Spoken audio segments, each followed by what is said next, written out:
देखिए छात्रों, आज फिर हम नया क्लास पढ़ रहे हैं और इससे पहले हमने इसका अभ्यास 2B इसके हमने 2 प्रश्न, उनमें 6 पहले वाले में 6 खंड थे और दूसरे वाले में 4 थे। ये हमने कल कंप्लीट कर लिए थे। तो अब हम तीसरा पढ़ेंगे, तीसरा क्वेश्चन 2B का। तो देखिए तीसरा हमारा क्या है। तीसरे में ये कहा गया है कि संख्या दी हुई है -1, उस पर घात 3 लगी हुई है, उसके बाद गुणा का चिन्ह, फिर ब्रैकेट में फिर -1 और उसके ऊपर घात 2 और फिर गुणा और फिर -1 और उसके बाद घात 15। फिर आगे कह रहे हैं का मान बताइए, का मान बराबर क्या, ये हमें चाहिए। तो देखिए एक बात याद रखें कि मैंने इससे पहले पढ़ाते हुए बताया था, अभी कल वाले सबक में या उससे पहले मैंने बताया था पढ़ाते हुए कि जब किसी का आधार माइनस में हो, कोई भी संख्या है जब उसका आधार माइनस में है तो उसकी घात को हम देखते हैं कि घात उसकी सम संख्या है या विषम संख्या है। अगर सम संख्या है तो उत्तर उसका प्लस में आएगा, यानी धनात्मक हो जाएगा उसका उत्तर। और अगर उसमें उसका जो घात है अगर विषम संख्या है तो उसका उत्तर माइनस में होगा, और सम संख्या है तो उसका उत्तर प्लस में होगा।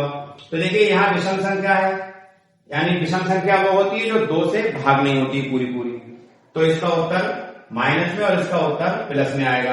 अब देखिए ये वाली फिर हमारी पहले है विषम संख्या है तो इसका उत्तर भी माइनस में आएगा। तो इसमें एक उत्तर हमारा प्लस में आ रहा है और 2 उत्तर माइनस में आ रहे हैं। फिर ये माइनस वाले फिर आपस में हमारे जब गुणा होंगे तो ये फिर धनात्मक बन जाएंगे, यानी फिर प्लस के बन जाएंगे। या दूसरे शब्दों में ये सब समझ सकते हैं, हम इनकी घातों को जोड़ लें। जब आधार बराबर होते हैं, आधार समान होते हैं तो घातें आपस में जुड़ जाती हैं। ये अब तक हमने पढ़ा है। तो देखिए पहले हम वही काम कर लेते हैं। आधार हमारे बराबर है तो पहला काम हमारा ये होगा कि -1 की घात हमारी कितनी हो जाएगी, 3 और 2 5 और 15 20, घात हमारी 20 होगी, जो कि सम संख्या है। हमारे इसकी घात क्या है, सम संख्या है। आधार हमारा ऋणात्मक है और उसकी घात सम संख्या है तो उत्तर हमारा धनात्मक होगा, यानी धन में आएगा। और एक बात याद रखें, एक को चाहे जितने बार हम गुणा कर लें उत्तर एक ही रहेगा। तो 20 बार ही गुणा होगी क्योंकि 20 घात है इसका, तो 20 बार गुणा करने पर उत्तर वही रहेगा, एक ही रहेगा, घटेगा बढ़ेगा नहीं। तो यहां पर फिर हम बराबर का चिन्ह लगाकर इसका उत्तर हम लिख देंगे 1। उत्तर हमारा इसका क्या आया, 1। अब देखें अगला सवाल। मैंने बहुत डिटेल से बता दिया है, इसके बाद भी अगर जो बच्चे नहीं सीखना चाहेंगे तो उसका कोई इलाज नहीं है। तो ध्यान इस पर दें, तवज्जो दें अपनी और ध्यान से देखें। और खास तौर से ये काम बहुत जरूरी है कि आप जो भी पढ़ाया जा रहा है, जो भी आप पढ़ रहे हैं, जो भी क्वेश्चन है आपके, उनको बार बार अभ्यास करें। मैथ पूरी अभ्यास पर डिपेंड करती है। जितना ज्यादा आप अभ्यास कर लेंगे उतना ही आप मैथ में आगे बढ़ जाएंगे। अब अगला है हमारा -1, फिर आया और उसकी घात है हमारी 49, घात इसकी 49 है। फिर उसके बाद आ गया भाग का चिन्ह लगा हुआ है। इस पे पहले वाले में गुणा का था, इसमें भाग का है। और उसके बाद क्या है, माइनस फिर है उसमें ब्रैकेट के अंदर। तो ये हमारी घात इस पे लगी हुई है 25। और अभी फिर हम जिस नियम को हमने फॉलो किया था अभी वो नियम यहाँ पर फिर फॉलो करेंगे हम। यानी हमें मालूम है गुणा में घातें जुड़ती हैं अगर आधार समान हो, आधार इसका समान है, -1 है दोनों का, और भाग जब का चिन्ह जब होता है तो घातें घट जाती है। तो बड़ी वाली संख्या में छोटी हम घटा देंगे। तो 25 जब घटाएंगे 49 में से तो आपके 24 बचेंगे। तो यहां पर हम लिख देंगे -1 की घात 24। और फिर देखिए जैसा जो बात आपने अभी समझी थी इसमें कि कितनी भी घात बड़ी लगी हो उस पर, लेकिन अगर वो संख्या माइनस की है तो उत्तर वो माइनस की है कि 1 है, यानी 1 को चाहे जितने बार गुणा करेंगे उत्तर 1 ही आएगा। अब ये माइनस की है संख्या, हमारी घात सम संख्या है, तो उत्तर हमारा धन में ही आएगा, ऋण में नहीं आएगा। तो 1 आया इसका उत्तर भी।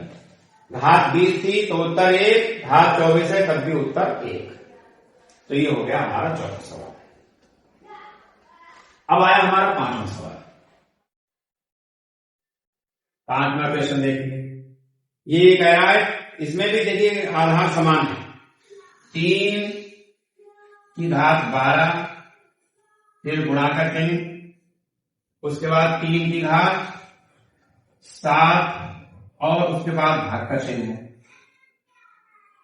और 3 की घात हमारी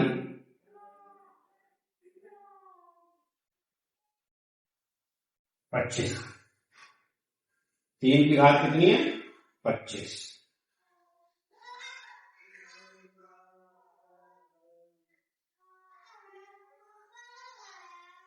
अब इसे ध्यान देना है बस कि पहले तो हम आधार समान है, पहले इन्हें जोड़ लें, पहले नंबर में हम इन्हें जोड़ेंगे। देखिए यहां पर हम लिखेंगे कि 3 और 3 पर जो घात लगी हुई है 12 और 7 हमारे कितने हो जाएंगे? 12 और 7 19, 3 की घात 19। अब भाग का चिन्ह हमसे लगा देंगे हम, 3 की घात 25 है, इसको ऐसे लिखा रहने देंगे। अब क्या होगा? घातें घट जाती हैं, तो फिर यहां देखें इस जगह पर 3 की घात है ये 19 प्लस के हैं और 25 हो जाएंगे हमारे माइनस के। और ये नियम हम बता चुके हैं, आपको समझा चुके हैं कि जब दो संख्याएं विपरीत चिन्ह वाली होती हैं, एक पर धन का चिन्ह है और एक पर ऋण का चिन्ह है, तो बड़ी वाली में से छोटी वाली हमेशा घटाई जाती है और उत्तर में वो चिन्ह आता है जो बड़ी वाली संख्या पर होता है। तो देखिए क्या होगा इसमें, 3 की घात -6, ये 19 इसमें से निकल जाएंगे तो हमारे 6 बचेंगे, तो माइनस के बचेंगे वो, क्योंकि माइनस वाली बड़ी है। तो ये हमारा आंसर हो गया इसका। अब ये आप लोग स्क्रीनशॉट ले सकते हैं इसका, मैं इसे बिगाड़ दूंगा।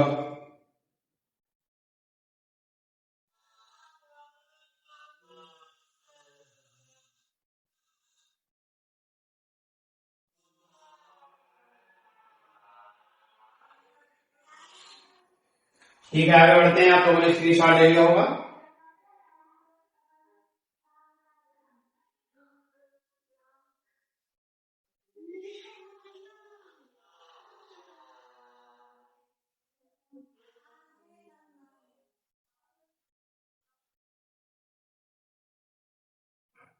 अब प्रश्न नंबर हमारा 6 आ गया। प्रश्न नंबर 6, अब इसमें 5 की घात 5 गुणा 8 की घात 5 करें का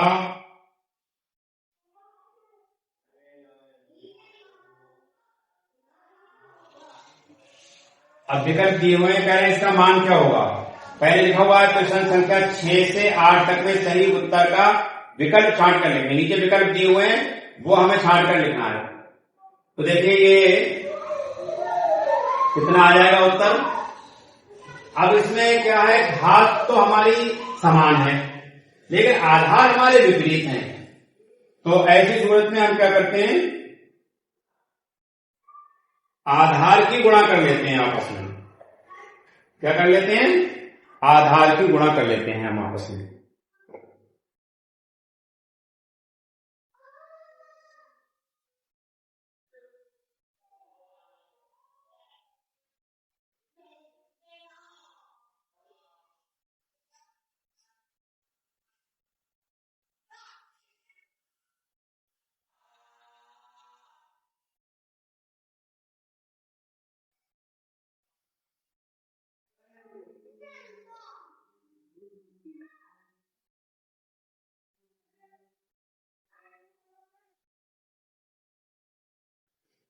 आधार की जब गुणा करेंगे आपस में तो हमारा हो जाएगा 8 पंजे 40 और 40 की घात हमारी 5 हो जाएगी।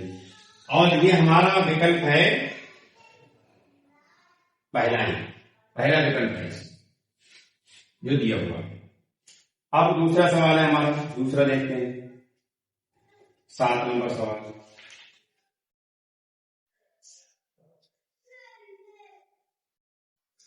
सात नंबर सवाल है, इसमें हमारी -3 की घात 4 और यहां है भाग का चिन्ह, इसका मान क्या होगा।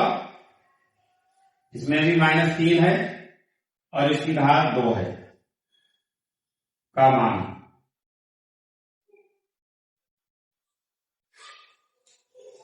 इसमें देखिए आधार समान है तो घातें इसमें घट जाएंगी क्योंकि भाग का चिन्ह है। तो यह हमारा आ जाएगा -3, इसकी घात आ जाएगी 2 क्योंकि ये वाली घट गई इसमें से। तो अब 3 को हम जब 2 बार गुणा करेंगे और इस पर जो घात है हमारे वो सम संख्या है, तो 3 तियां 9, 3 की गुणा हो जाएगी आपस में, तो ये उत्तर आ जाएगा 9। तो ये हमारा इसमें विकल्प है तीसरा, 3 नंबर विकल्प हमारा ये सही है। ये 7वां सवाल हो गया। अब देखिए 8वां सवाल है। 8वां सवाल है, इसमें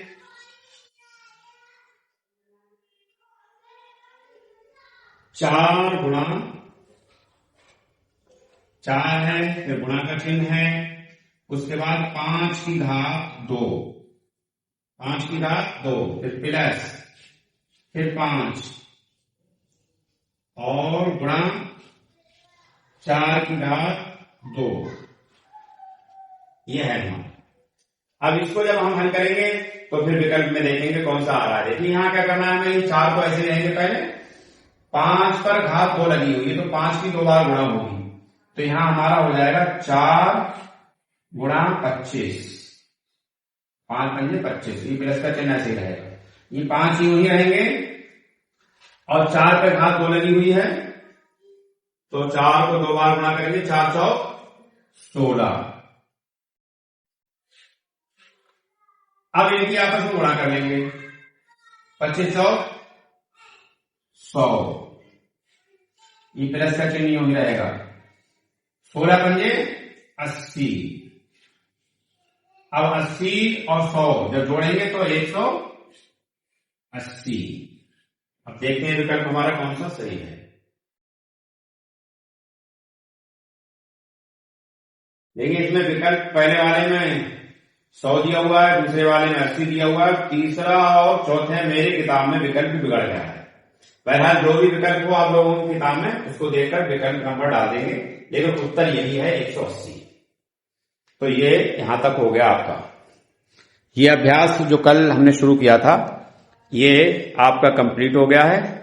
अब हमें अगला अभ्यास शुरू करने से पहले आज का हम इतना ही रखते हैं। कल हम फिर अगला स्टार्ट करेंगे, अगला अभ्यास, क्योंकि शुरू करेंगे तो एक आध क्वेश्चन हो पाएगा, कोई फायदा